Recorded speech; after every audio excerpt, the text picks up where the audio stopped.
But the heart is a saving of a life. If you can salvage a heart, and that's why I'm in this business, that's why I do this, is because every time I save a heart, I've saved a life. Bob Shiroff, I'm a semi-retired cardiologist. I've been in academics and private practice for over 30 years in private practice and helped run a very large cardiology practice in Las Vegas. And during that time, did some academic things with some research and drug studies and teaching, and stopped working because of physical limitations in 2007. And then started looking for things to keep my mind and my body active, and answered a blind internet ad for a cardiologist to read echoes in Nevada. And I met CompuMed. That was the beginning of the story. And since 2013, I've been working with CompuMed. It has been rumored that you have potentially read more donor heart echoes than any human living in the history of the earth. It may be correct. Since the company is geared up and is reading has a large portion of the business of the OPO echo business, I read between 30 and 60 OPO echoes a month. And I've been doing so for the last 5 or so years when the business ramped up. Before that, I was reading a lesser volume, but still a substantial volume. Because there's such a large number of institutions that have transplant potential hearts available, very few cardiologists get much experience. And it takes a concentrated with a single company like CompuMed to have an individual or a group of individuals read most of the OPO echoes. And we have a half a dozen cardiologists who read these, and I read the majority of them. How many donor echoes will your average cardiologist read in their whole life? Half a dozen. We don't see very many transplant eligible patients. Brain death is not very common that where the heart can be transplanted. It's a lot of times in very bad situations and with tumors and things like that, and herniation, and you can't transplant the heart in those situations, so that it takes special circumstances, and it's so diverse. It depends geographically where it occurred. The automobile accident, and you get taken to the most closest hospital you can get to care for somebody, and they herniate and they're brain dead. And then a coordinator from an OPO comes there and evaluates them, and an echo is ordered. And if it's read by the cardiologist who happens to be on call that day for reading echocardiograms. So that's because she's not a private patient per se. What's the differentiation between specific expertise and general cardiologist expertise? Why does it matter? It's a matter of not just reading an echo. The echo is an echo. You do the measurements, you do the estimation of wall thickness. If a good technician can get a good echo, and a good cardiologist can interpret that. It's what happens with the information and the experience of recommendations based on that information. When I read an OPO echo, I always call the coordinator to find out what happened with the patient, to determine whether or not this is the first echo. If they have one done by the institution, sometimes I haven't seen it, and there's no availability of me reviewing that echo. I ask for that information. I find out what the cause of brain death was, because that can matter big time in this situation. How long have they been brain dead? Whether they had blood pressure or cardiac arrest associated with their brain death. How long ago that occurred? What their volume status is. Based on my echo, I can give them some information about volume status and recommend to them whether if the patient's tachycardic, whether they should give more volume, or if they're bradycardic, whether they should give diuretics if the heart is getting big. Whether they have pulmonary hypertension, why they have pulmonary hypertension. So you can discuss with the coordinator and help them in the further management of the patient. And I ask those questions each time I read an echo, and helps tremendously, because the goal of this whole process is to save a life. That sounds counterintuitive since we're dealing with a dead patient's echo. But the heart is a saving of a life. If you can salvage a heart, and that's why I'm in this business, that's why I do this, is because every time I can save a heart, I've saved a life, potentially, for a long time, because heart transplants work. And there's people dying waiting for heart transplants. So we work real hard to save one. And if I can salvage 1 or 2 or 3 or 5 a year that wouldn't be saved by my making a phone call, my intervening and helping out the coordinator and the center to save that heart, I consider that a win. You said you call the coordinator. So what does that look like? You get a request to read, you read it, and then... CompuMed sends me the coordinator's name and phone number on every one of the process works that I get a text message and an email. I then confirm the fact that I have an echo to read, that I know I have it, and I have an hour and a half to read the echocardiogram. I fire up my computer wherever I am, and I've read these things in Europe. I've read them in cafes in Spain where Wi-Fi is the words that are used for Wi-Fi. I've had to buy my coffee so I could get 15 minutes of Wi-Fi at Starbucks. I have read them in Bryce National Park, looking over the rock formations, and I have read an echo with my Wi-Fi little hotspot.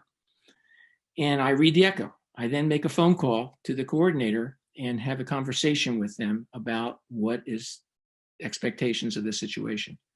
If it's just information, it's a normal, the echo is good LV function and it looks like a transplantable heart, I will relay that information to them. If it's not a transplantable heart at that moment in time, I want information as to whether we can make it a transplantable heart. What are they doing for this patient?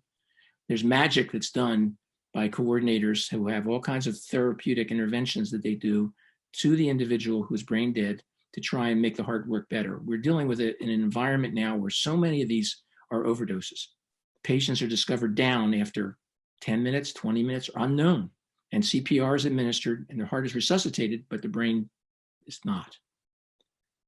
The heart has been insulted by that event, by respiratory arrest caused by the fentanyl, caused the heart to either stop or get significantly injured by decreased oxygen. So the first echo that's done typically is not a normal echo. We'll show an ejection fraction of 20 or 30 or 35%, which is half of normal, more or less than half of normal. And if you stop there, you get nothing. You may be able to get the kidneys, which may have been insulted as well. And may not, they may also have been insulted, or the liver may have had an insult, may have multi-organ failure because of the hypotension and the arrest situation. But if you wait time and you resuscitate the patient fluid-wise and chemically, you many times can get when you wait 12, 24 hours and repeat the echo, that individual may get an ejection fraction from 25% to 35 or 40%. And then now you're on to something. And I'll try and convince the coordinator to talk to their bosses about maybe wait another 12 to 24 hours if they have the time, if they can afford the time to do that, and the other organs aren't deteriorating, because you don't want to lose kidneys and liver as lung potentially because of waiting for a heart. It's a balancing act that the coordinators have to exercise. And at that point, if they repeat it a third time, we've had examples where they've been up to 3 and 4 and 5 echoes over 12-hour periods, read by usually the same cardiologist at CompuMed, myself or one of the other doctors, and you get to a normal ejection fraction. And bingo, you got a heart and you saved a heart. Now, are you making specific recommendations to the coordinator? Yeah, I will. It's a strong recommendation. It's not a specific, it's not an order because I can't give them orders. But I make a specific recommendation that I think this is a heart that potentially we should give it a chance to recover if we can. If it's yesterday that this event occurred, it's a no-brainer. If it's 5 days ago, then it's probably not going to get better probably. So you have to know the history. So you have to talk to the coordinator to get that information, and they have access to all that on the computers when you talk to them. The timing on a serial echo in the hospital is very different than in your experience with CompuMed. The timing of getting it done was problem number one. Brain dead individuals are viewed as low priority by the echo technicians, typically, because they just see it as it's an echocardiogram being ordered for whatever reason. They don't a lot of times have the insight of that and the passion and the need to move forward this thing aggressively. So they're not the hot top front of the line. So when they come in on a weekend or at nighttime to do this, they're not happy about it. So they want to get through it quickly and get their work done and get home. And so they will do a cursory echo, which is not optimal sometimes. And sometimes they will do a great echo, but it takes them, they don't get to it till 4 or 8 hours after the time it's ordered. So a lot of times now with CompuMed, we've been training the coordinators to do these echoes and to get them done in an efficient time frame. Then the turnaround time is the next problem, because then you got to wait for somebody to read it. The cardiologist who's home in bed is not going to be eager to come in to read an echo at 3 a.m. for a brain dead individual. He's just going to tell you to wish you a lot of luck and tell you we'll read it in the morning when we come in. He's just not going to come in for that in private practice. I don't think I would have come in a private practice setting to read an echo from a brain dead individual. It's just not in your thinking process. This is a critical issue. The time is critical in terms of information and transmission and movement of this organ in through the process. So CompuMed, myself, we have an hour and a half to read it. That's our contract. And we get the text message I receive tells me when it's due, which is typically the hour and a half after the time I receive it. It's put online and I drag myself out of bed and read it if it's the middle of the night, which is my least favorite time to read these things, but they happen. Luckily, we've got a good system now where we have cardiologists all over the time belts from Hawaii to New York. So very rarely does anybody get woken up between 12 and 6 a.m., which makes it a lot more user-friendly. The ability to get several echoes is much harder outside of CompuMed. But you would say that is a very important process for a recovering heart. Yes, a lot of times it is. If the first one's normal, it's not an issue. But if it's abnormal and there's a chance that it can recover, repetitive echoes, repeat studies are the way to go. Now, T4 is infused. Some centers are using estrogen. Some centers use dobutamine. Some centers use various other agents. It depends on whether the patient's hypotensive, hypertensive, volume depleted, thought to be sad heart syndrome. Any number of different things can be manipulated and tried to try and recover the heart. I know CompuMed, they claim to have a 2-hour minimum, but if I understand correctly, you're a little bit more quick on the draw. I am. I can't speak for everyone, but when I get a text that I have one, I usually drop whatever I'm doing and read it. And it's my personality, my OCD, and whatever you want to call it. And my understanding how critical this information is. And the coordinators really appreciate it when you call them back right away. I read angiograms as well. The cardiologist who does the angiogram in a transplant center will do an angiogram and will dictate it, and it won't be typed for 12 to 24 hours. The center needs the angiogram report, so they ask us to read it. So I get those any hour, day and night as well. And I have an hour and a half to read that and type it in the report. And I call the coordinators and discuss that with them as well. Can you tell me about a read, obviously HIPAA compliant, something that happened recently that is of interest? We recently had one that I got a phone call and said, would you mind looking at this echo? Because there were 14 images. Understand typically that an echo has anywhere between 60 and 120 images. Different views, repeat views, angulation, better visualization of the valve or the heart muscle itself. So you can get up to 120 views. This one had 14. So it was a meager bit of data to start with. And the question was, should we even bother to look at this? The center's saying, do we have to go on to the next level of ultrasound, which is a transesophageal echo, which is invasive. This means putting a tube down the patient's throat and looking at the heart from behind rather than through the chest wall.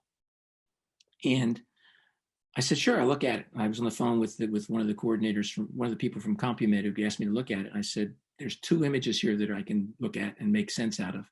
Let me call the coordinator and talk to him. So I got on the phone with the coordinator and said, it's totally inadequate for evaluating valvular structure. You need more things, but I can tell you this heart looks like it's a good heart. I did some measurements the best I could. They're not classic measurements. They're not ones I want to go to court over, but they tell you that this heart is probably not a real thick-walled heart and it's got good ejection fraction. So I think you should proceed on with further evaluation and not drop the thoughts at this point because it's a lousy echo. And an echo can be bad for a lot of reasons. It has nothing to do with the technologist a lot of times. It has to do with the patient. The patient you're working with, if the patient's had trauma and has air under their subcutaneous tissue, if they have a pneumothorax and has air in their lung tissue, it can dampen the sound waves that have to bounce back and forth from the heart and do the echocardiogram.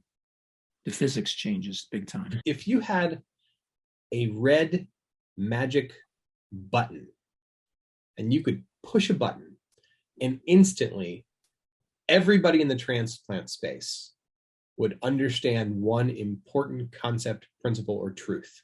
In the transplant community, that includes everybody, huh? Okay. But that isn't just the transplant community, that includes the world. And I would think that by saving a life, a single donor can save 7 or 8 lives.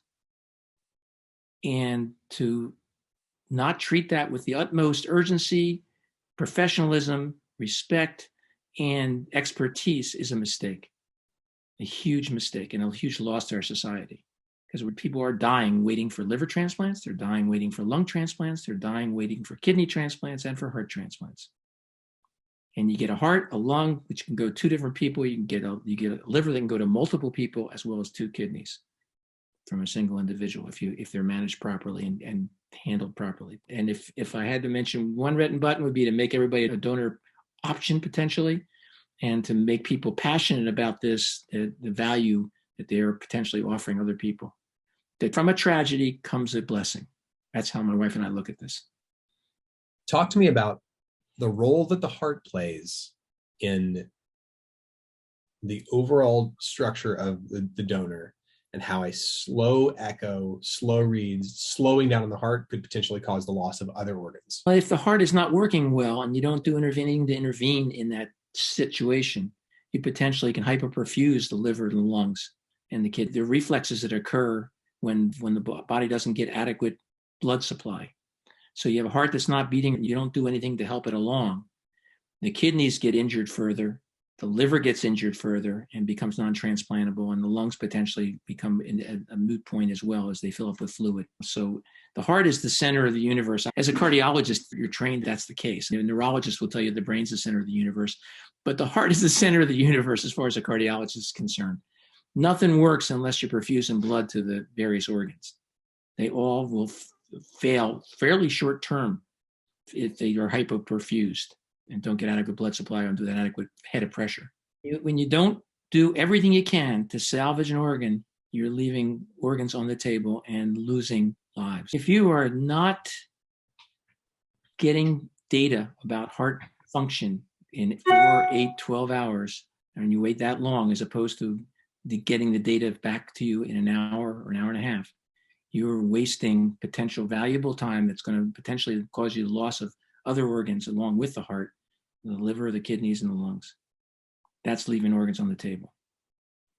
When I'm asked to read, it doesn't matter where I am, and I don't take myself off call schedule. I'm on 24/7 to read these echoes. That means I can be traveling in the car. I can be at the mountainside at Bryce National Park.